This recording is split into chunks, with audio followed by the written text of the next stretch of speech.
If you're looking for a new way to support Side Mission, check out Dubby.gg, an energy supplement company trying to make a difference. Make sure to use code SIDEMISSION for 15% off your order.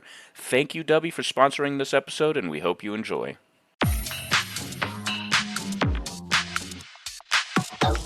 Welcome into the newest episode of Side Mission. I, like always, am your host, Rusty Ellis, joined by the boys, Kyle and Matt, and today we are talking about episode 3 of Twisted Metal. And fellas, I will just speak from my own perspective of this episode to open us up, just because I typically go to Kyle first, because let's face it, Kyle's the most important member of the podcast. Without him, this thing doesn't go. Matt's kind of just there, but I'm kidding. I'm kidding, of course. I feel like this show has, like, episode 3 is really where this show picks up. I feel like a lot of things, this is where, for a lot of aspects of the show, the humor, the action, the writing, this is where I feel like a lot of it starts to turn a corner and really gets better. The negative side of that is it kind of does make the first 2 episodes look bad as a result, but I think it's safe to say, best of the first 3 episodes, episode 3 is absolutely the best. Kyle, I want to start with you because we've talked quite a bit about Agent Stone and how Thomas Hayden Church was cast perfectly as him, and that's still true. I love that we got more of his backstory here. Yes, same. I think that it was a really smart decision to include all of it, showing, kind of.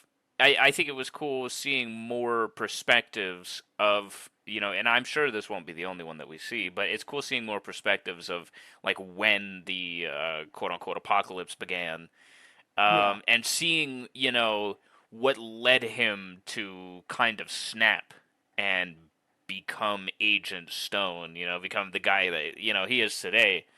But yeah, I think that this episode is 100% where things pick up and take off. We get to see a few new characters who will be staying. Obviously, we had the return of Mike and Stu. Um, I love those 2 and more every time I see them. yeah, I'm not they're gonna they're lie. pretty great.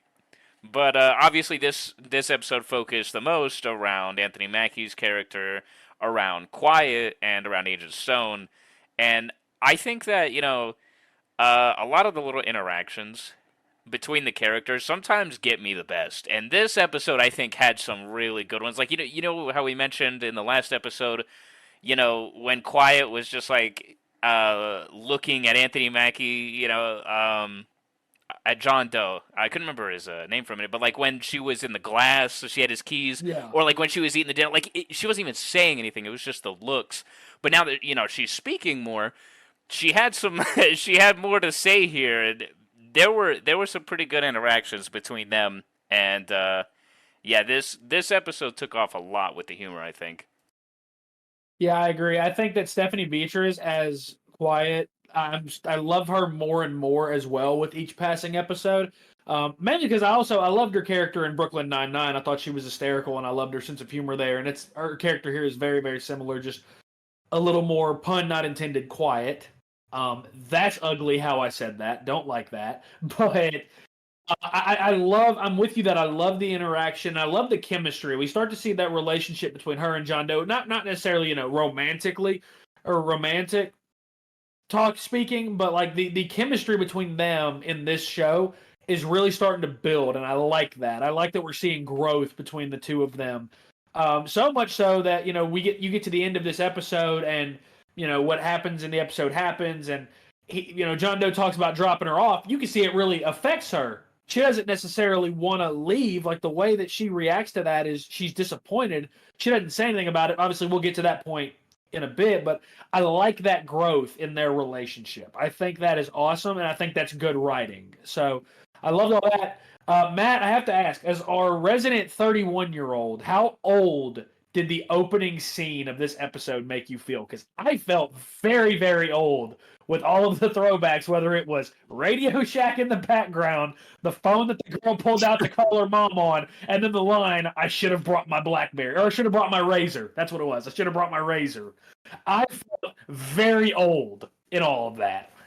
Oh yeah, I appreciate you calling me out of my age for that one. I actually have no memories of what it was like to be a socialite in during that era. Okay, like going to the mall and all that stuff. But and I thought that was a really cool way to open it. I like the fact that this episode gave us a little more insight on Agent Stone's past that leads up to why he is the way he is. I like the fact that we're starting to see the beginning of the upcoming apocalypse that's coming, where all the electronics and everything just start going haywire.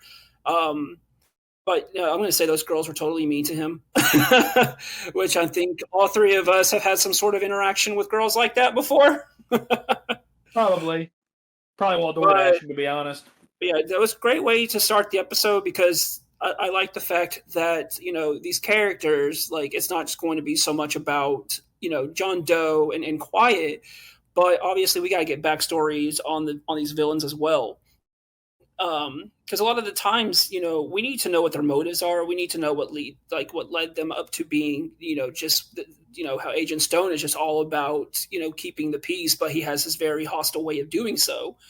So I definitely enjoyed that. This episode gives us so much more insight into his character, and it was great character development for him. Yeah, Yeah, I agree. I think that also it was very interesting to see just how desperate the people became. At the beginning of the apocalypse, like when when his neighbors came over, the pregnant lady, and at first you think that oh, she's being sincere and that she actually wants help. But then as soon as they get inside, she calls her husband in and she's like, grab his guns, and she was like, hey, it's every man for himself, and that was I think a really interesting moment because it showed you know, I think to Agent Stone that these people that he was trying to protect, that everything that, he knew that he fought for, it's all gone to shit. It's, just kind of another driving force for him to really go over the edge and wanting to control the law and order of this new world. Yeah, you definitely see kind of the origins of the power of the kind of that. I don't even want to say like the power craze that he has. I don't even like necessarily want to call it that. Yeah, It's that you see kind of why he is the way he is. He was disrespected a lot as as he's called a rent a cop, a mall cop, not a real cop. Like there's very much a Paul Blart level of disrespect that he's given. Another example for a more sophisticated audience, or I mean, I don't know how you get more sophisticated than Paul Blart, but I mean, literally. for a more sophisticated audience, kind of like that Richard Jewell, and for anyone that's seen that movie, the guy that the rent a cop that famously stopped or famously like saved hundreds of lives in the Atlanta bombing at the Olympics in 1996. It's a vibe of that where it's people treat him like he's not a real cop and not a real member of law enforcement, and it's as far as those teenagers disrespecting him in the beginning, his pregnant neighbor, tricking him into letting her into his house so that she and her husband can steal all of his guns. It's all of that, and you kind of understand, like you almost empathize why he is the way he is. And again, this is why I say I feel like the writing really turned a corner here. You start to see a little bit more evolution, whereas the first two episodes are a lot of build up, a lot of setup, a lot of okay, here's all the pieces that are in play, here's where they are, here's what they're doing. Now you're kind of starting to see things move forward a little bit. I think that works. Now let's talk about the best scene of the episode, and in my opinion, the best scene of the entire episode so far. The torture scene was fucking hysterical. Like that is one of the best scenes of the Yeah. entire show so far. And Yeah, I agree. Kyle, we were talking about it before we got on. I think I don't know if it was just Kyle or I think it might have been all of us. We were just talking about it. Don't know if they meant for this thing to be released around the same time as the Barbie movie, but the use of the "I'm a Barbie Girl" song, incredible social relevance with that one, right, Kyle? Oh, 100%. Yeah, I think that was definitely some great timing. And also, it used for some, a good, some good comedic effect. I think, I honestly don't believe that these two studios worked together to collab this. I think that this is just one of those happy accidents that, this happened to come out while Barbie was ironically in the theaters, but Yeah, the torture scene. I mean, every bit of it was so damn funny. Like that part where oh, what was he talking about when Stu was talking about Meet Your Maker or something, and Anthony Mackie's character John Doe looks The at him Maker, yeah. and he corrects him, and I was like, "Oh, dude, that was That was funny as shit." that was one of my favorite parts because they're sitting there getting tortured, and he goes, "Man, that would have been an epic line, but you fucked it up." Yeah, did they start waterboarding him again? Oh, that was Me great. and Glenn are just laughing at Stu, and again, Stu is like a very tragic character. Like you are a very like sympathetic character. You really want him to like pop off. You want him to do something good, but everybody just kind of keeps shitting on him. Yeah. And it's just like the way the episode ends with him is just so unfortunate that you can't help but feel bad for him. But I thought that entire sequence was funny. Just and it's the best part of all of it is it's not even like the craziest torture. Like yes, there's waterboarding and there's stuff like that, but literally the torture sequence starts with them just filling out driver's license applications.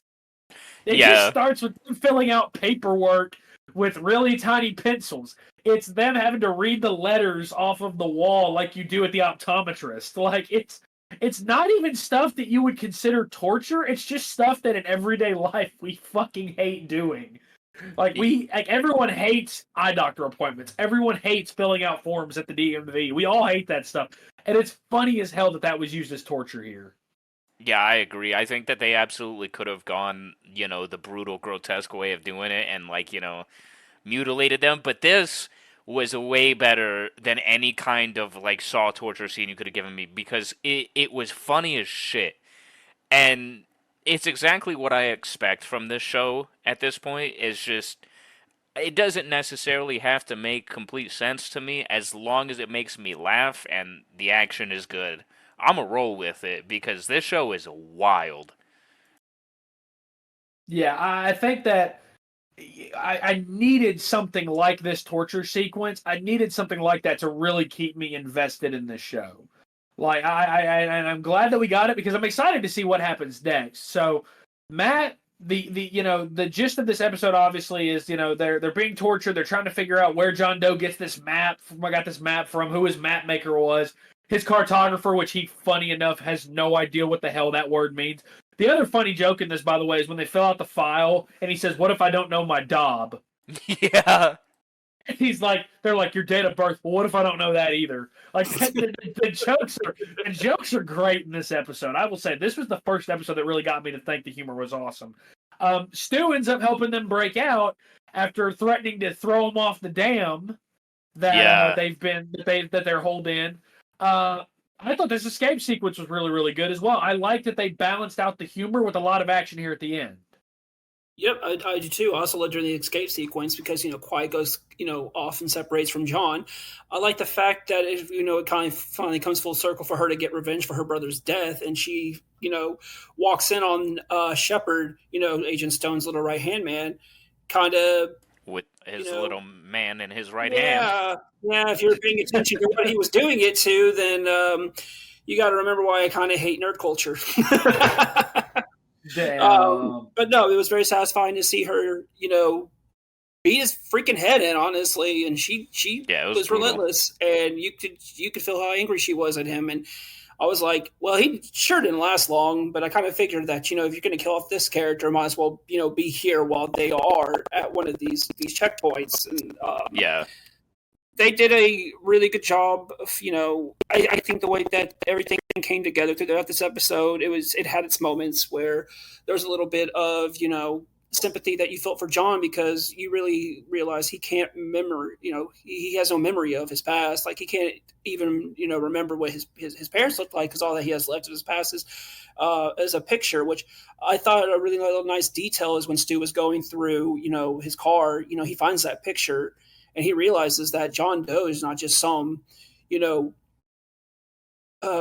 crazy murderer. Crazy survivor in this post-apocalyptic world, but he's an actual person, and he kind of, gets that just from looking at that picture and seeing him as a boy, and that picture that he keeps that picture in his car. His car is his baby. So I like the fact that Stu gets some character development here. Agent Stone gets character development. Everybody really gets character development, and that's how you progress your story. Is getting us to be on these, to root for the heroes, get out of their current situation, and they did a great job of doing that. And from the torture scenes and everything, I was not honestly expecting that sort of like walk down the hall, and then they get to the end, and then there's just that giant drop off. I was like, well, okay, well that went dark Yeah. because I you ain't loved surviving that. a fall like that. Yeah, As a set piece, I loved that. I thought as a set piece that was really really cool actually because I wasn't expecting that. You yeah, see all the Same. bullet exactly. holes, and I was like, are they going to have to dodge like it's a shooting range? And then you open the doors and you realize it's just a drop off into the bottom of the dam. I loved that. I thought that was great. Exactly. Yeah. They did. They did. And then I loved the way that they antagonized Stu into basically joining them. It's like, are you going to be the big man? You I gonna loved shoot that. us? Yeah, and he was just hesitating the whole time. I think that also it showed, I mean, we obviously saw from the last episode when Stu hesitated to shoot those survivors by the truck. We can The clearly seagulls, yeah. see that Stu is a little bit more in touch with his human side than some of these other survivors are because he doesn't want to kill anybody. He very clearly has a good heart and he's just trying to survive. I really like Stu. I think that what happened at the end when he eventually teams up with them and he helps John Doe and Quiet escape, he gets knocked out by the trunk and Yeah, he I gets hated left that for him. behind. And that was yeah that but that's the thing is that's how you know that they've built a good character when you didn't give or when you actually cared that he got left behind and it's not like oh I don't give a shit. I was like no go back for him like I wanted them to take him with them because I like Stu. I gotta say he's one of my favorite characters outside of Quiet. I like him. He's one of the best. Yeah, I agree. I love Stu. I think the nice way to say it, it's the nice way. It's also the Memphis way to say it about Stu. Stu just ain't about that life. He Yep, in true. touch with his human side. He's just not about that life that Agent Stone and Mike and all these guys there. But he's not about that life. And I'm interested to see because I probably am going to go watch episode 4. I'm not going to cap y'all. I watched episode 3 right before we got on and recorded. So episode 2 is not even fucking edited yet. So if you want to peek behind the That's curtain, true. there you go. It's probably up by yeah, it's hopefully up by the time you hear this, but who knows? I think that again, I really am intrigued by this show now. And this episode did a great job of reeling me back in, getting me back invested. Because I'm not gonna lie, the reason why I hadn't watched it was after the first 2 episodes, I enjoyed them; they were fun. But I guess I didn't feel an urgency. I didn't really feel an urgency to go and watch it immediately. But now that I've seen this, I'm not gonna lie, I might go and watch a few more episodes as soon as we get off here. Like I'm interested to see where this goes. So, fellas, before we call it an episode, is there anything else we wanted to add or anything that we forgot? I do want to add though, in one thing, I absolutely see why Stu got left behind, and it's totally worth it when you get to the next episode. Yeah, that's true. I also think there during the scene where Quiet was killing what was his name Shepard, I thought that I don't know there at the end when she had finished obviously killing him it just looked so fake. I mean, like she was like barely like go back and watch that scene. Yeah, She I barely thought swings it a it couple of seemed times, weird. and I'm like, okay, that wouldn't even hurt. That wouldn't even break skin. Like, I mean, the first couple of times I was like, oh, she's really putting it in there, but then the last few times I was like, okay, it's like you got tired and just gave up. That I don't know. That was one thing that kind of bothered me because I was like, if you're gonna have a scene like that where somebody is instead of like stabbing them or shooting them if they're going to go as far as to beat their brains in with a blunt object they should show that rage and anger the whole way through because I mean it takes a lot for you to get so angry that you beat someone to death. Shooting them is a very instant thing, stabbing them is a very instant thing, but like she should have had more emotion the whole way through instead of kind of just giving up halfway because I was like, why didn't she just shoot him instead? I have something I wanted to add about that. Is it weird? I thought that scene at first was in slow motion, and it really took me out when I realized it wasn't. Yeah, I thought so too. I just It want to felt point like out. it, yeah. I just want to know. Let me do this real quick, man. I have something. I'm stop. I'm doing something. Kyle just robbed me on Monopoly Go in the middle of us. So there's a special place in hell for him. Hey, I had to get him while he wasn't paying attention. This man, you fucking asshole. You gotta wait till he goes to sleep, bro. That's the rule. That's what I get you. Kyle's waking up with no shields and no landmarks tomorrow. Shit. I'm buying dice, damn No, it. please. But yeah, I think outside of that one scene, there wasn't a lot that I disliked about this episode. I was a fan of a lot, and more than anything, I'm with you both. I am a massive fan of Quiet in this show so far. Massive fan of her. I think Stephanie Beatriz has absolutely killed this role. I'm excited to see more of her. So, Twisted Metal episode 3, really, really standout episode so far. Can't wait to talk about it more later this week when we record. Inevitably, when we record episode 4. Maybe we'll record it this week, maybe we won't. Who knows? Armored Core is coming this week. We're excited to sink some time into that. Finally. Platinum looks like it's going to be fucking unbearable. Yeah.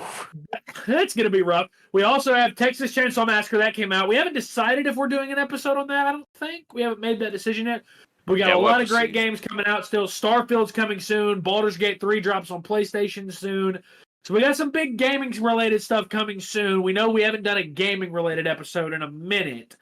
That is coming soon. We can't wait to get back on that. But Twisted Metal 3 has been a cool way to really pass the time, and I've enjoyed doing these episodes with y'all. So that will do it for this episode of Side Mission. Be sure to follow us on Twitter at Side Mission Pod. You can check us out on Facebook as well at Side Mission Podcast. For the boys, for Kyle, for Matt, I'm Rusty. Thanks for listening.